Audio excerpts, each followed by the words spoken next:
নমস্কার, আমি ইন্দ্রাণী। শুরু করছি আজকে। স্কুল সার্ভিস পরীক্ষায় সেরা সাফল্য মানেই oxygen books SSC gateway series. মনে পড়েই যাবে সেই ছড়া, সুকুমার রায় সে কবেই লিখেছিলেন। দেখে এলাম কলটি অতি সহজ এবং সোজা, ঘন্টা পাঁচে ঘাটলে পরে আপনি যাবে বোঝা। বলবো কি আর কলের ফিকির, বলতে না পাই ভাষা। ঘাড়ের সঙ্গে যন্ত্র জুড়ে এক্কেবারে খাসা। সামনে তাহার খাদ্য ঝোলে যার যেরকম রুচি, মন্ডা মিঠাই, চপ, কাটলেট, খাজা কিংবা লুচি। মন বলে তাই খাবো খাবো, মুখ চলে যায় তাই খেতে। মুখের সঙ্গে খাবার ছোটে পাল্লা দিয়ে মেতে। এমনি করে লোভের টানে খাবার পানে চেয়ে উৎসাহেতে হুঁশ রবে না, চলবে কেবল ধেয়ে।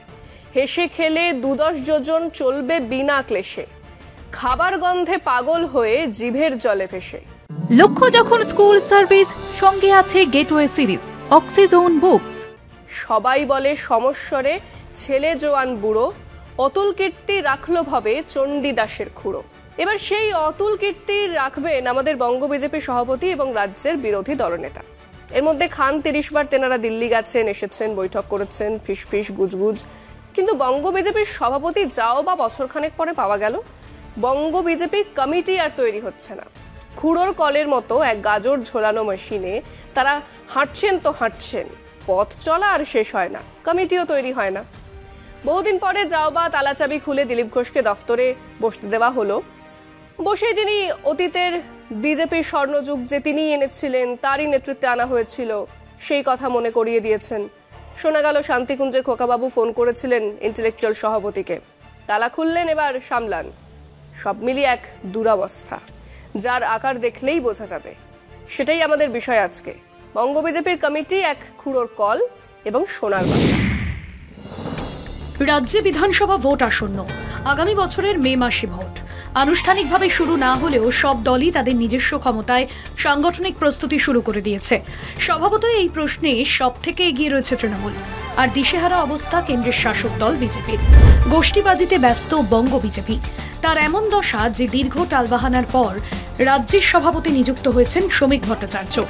তাও প্রায় ৪ মাস কেটে গেলেও তিনি প্রকৃত অর্থে সাংগঠনিক কাজ শুরুই করতে পারেননি। কেননা বিজেপির সাংগঠনিক প্রথা অনুযায়ী নবনিযুক্ত সভাপতি নিজের রাজ্য কমিটি তৈরি করে নেন। কিন্তু দলের অন্দরে খেয়েই এমন পর্যায়ে পৌঁছে গিয়েছে যে তার সামাল দিয়ে নতুন কমিটি গড়ে তোলা শুধু কঠিন নয়, অসম্ভব হয়ে উঠেছে শ্রমিকের পক্ষে। তাকে ডেকে পাঠিয়েছে দিল্লির নেতৃত্ব। তাদের অবশ্য মাথা ব্যথা অন্য কারণে। প্রধানমন্ত্রী নরেন্দ্র মোদী, অমিত শাহ এর মধ্যে রাজ্য সফরে এসে ক্ষমতা দখলের হুঙ্কার দিয়ে গেছেন। কিন্তু রাজ্য দলের যা হাল, তাতে সম্ভবত দিল্লিওয়ালা গেরুয়া নেতাদেরও ঘুম ছুটেছে।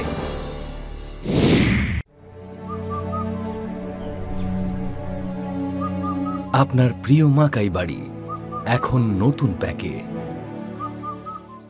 এমনিতে বিজেপির জাতীয় সভাপতির মেয়াদ শেষ হয়েছে সে কবে, তাও বছরখানেক হতে চলল।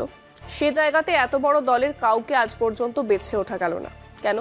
কারণ একজন ততখানি শিরদাঁড়াহীন বা তলতলে শিরদাঁড়ার কাউকে পাওয়াই যাচ্ছে না, যিনি মোদী শাহের চোখের দিকে না তাকিয়ে প্রতিটা নির্দেশ পালন করবেন।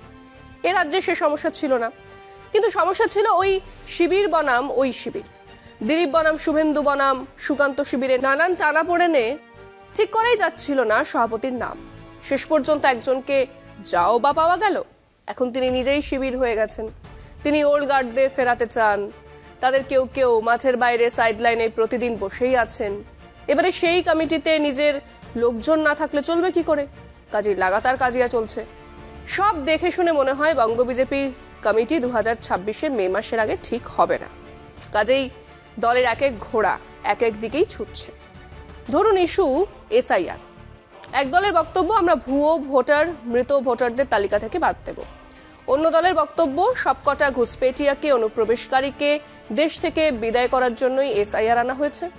আরেক দল বলছে একজন মতুয়ারও নাম যেন কাটা না যায়। নেই, এবার ঠেলা সামলা। আসলে একজন মাথা তো নয়, অনেকগুলো মাথা থাকলে এমন হয়। সে কবেই তো আমরা শুনেছি অধিক সন্ন্যাসীতে গাজন নষ্ট, তাই হচ্ছে। এবং এরই মধ্যে এসে গেল নতুন ইস্যু। এমনিতেই বিজেপির বাঙালি হওয়া নিয়ে এক ঠাট্টা তো আছেই। একজন বলেছিল সে বিজেপিকে গ্রাফিক্সে তৈরি করতে হবে যে ১০০% বাঙালি।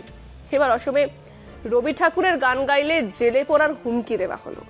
তো একদা খুর পকেটে নিয়ে ঘোরা সদ্য বিজেপির তরুণ তুর্কি বলল, ঠিকই তো, রবি ঠাকুরের লেখা তো কি বাংলাদেশের জাতীয় সঙ্গীত, তো কাজে গাইলে জেলে পুরে দেবে, ঠিক করবে।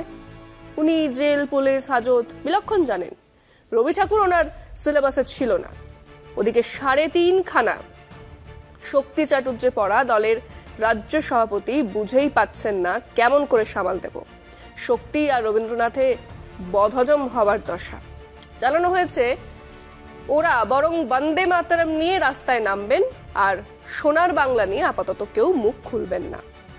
আমরা আমাদের দর্শকদের জিজ্ঞেস করেছিলাম যে বিজেপির বছর 2 লেগে গেল রাজ্য সভাপতি নির্বাচন করতে, যাও বা হলো সেই সভাপতি এখনো একটা পুরোদস্তুর রাজ্য কমিটি, জেলার দায়িত্ব বিলি বন্টন করে উঠতে পারছেন না। এই শক্তি নিয়ে 2026 মে মাসে বিজেপি কিভাবে লড়বে তৃণমূলের সঙ্গে, শুনুন মানুষ যদি বলেছে। বিজেপি আজকে পশ্চিমবাংলায় তেমন সংগঠন করার কোনো জায়গা নেই, কারণ এসআইআর নিয়ে মানুষ যা তেতেছে আর হিন্দু মুসলিম করে মানুষ যা তেতেছে, পশ্চিমবাংলার সংগঠনের মানে রাজ্য সভাপতি বিজেপির হবে কে? হয়তো যে যার ঘরের মধ্যে ঢুকে আছে, বিজেপির এখানে কোনো সংগঠন নেই। কখনো পারে বিজেপির যেটা সবচেয়ে মাইনাস পয়েন্ট হচ্ছে ওদের সাংগঠনিক এদিক থেকে খুবই দুর্বল। এবারে এই এসআইআর ঘোষণা হওয়ার পরে যারা লাড্ডু খাওয়াচ্ছিল তাদেরকে এখন চোখে দেখা যাচ্ছে না। এবার গ্রাউন্ড লেভেলে লিড মানে ওদের নেতা বা কর্মী কিছুই তো নেই। বিএলএ 2 কোথায়? 80,000 বুথে আছে নাকি কেউ? কোথায় কেউ কারোর সাথে মানুষের সাথে কোনো সম্পর্ক নেই, ওদের সংগঠন কই? তো ওরা যেটা স্বপ্ন দেখছে সেটা কোনোদিনই সম্ভব না পশ্চিমবঙ্গে। লোকের সাথে যারা থাকবে, যেই দল লোকের সাথে মিশবে, থাকবে, পাশে দাঁড়াবে, আশা করি সবসময় জনসাধারণ সেই দলকেই ভোটটা দেবেন। বিজেপি কি লড়বে আর কি বিজেপি লড়বে না সেটা তার ব্যক্তিগত ব্যাপার, কিন্তু আপনারা প্রত্যেকেই দেখছেন আর আমরা সাধারণ মানুষ আমরাও দেখছি যে সভাপতি নির্বাচন করতে সত্যিকারে 2 বছর লেগে গেছে, তার বিলি বন্টন এখনো করে উঠতে পারেনি। বিজেপির কোনো অস্তিত্বই নেই, বিজেপিকে তো কেউ চায় না, তা বিজেপি দলটা করবে কে? তৃণমূল সংগঠন যারা দেখছি যাদেরকে, তাদের বিজেপি থেকে অনেক এগিয়ে আছে। সেটা সম্ভব তো নয়, সবাই জানে। ওটা আমি বললি আর কি হবে?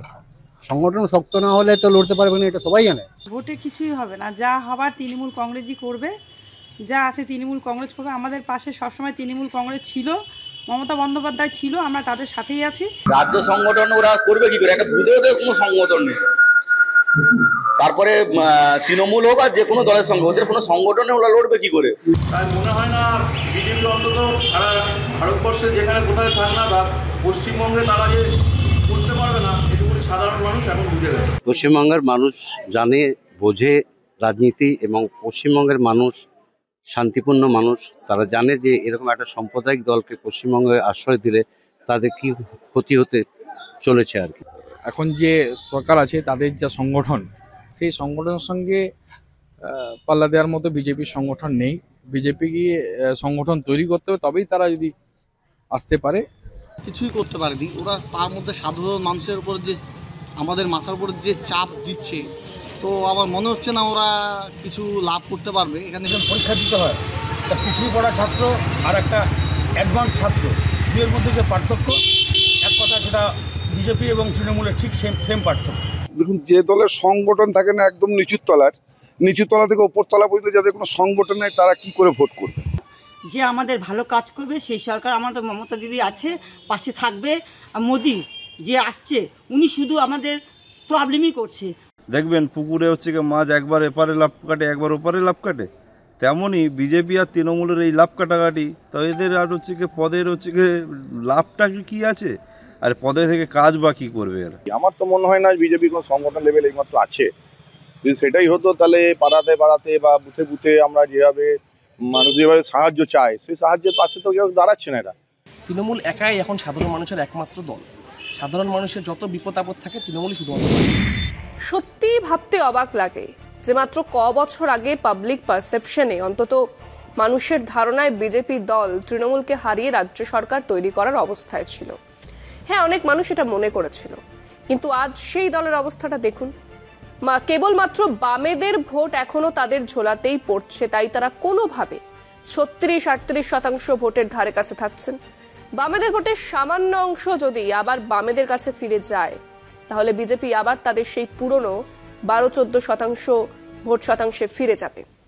এক কি দুজন সাংসদ, বড়জন 5-7 জন এমএলএ নিয়ে চলবে তাদের সংসার। এটাই বিজেপির ভবিতব্য। হ্যাঁ, খুঁড়োর কল দেখে এটা মনে হচ্ছে। আজকে এই পর্যন্তই। দেখতে থাকুন কলকাতা টিভি, রাত 3, 7 দিন।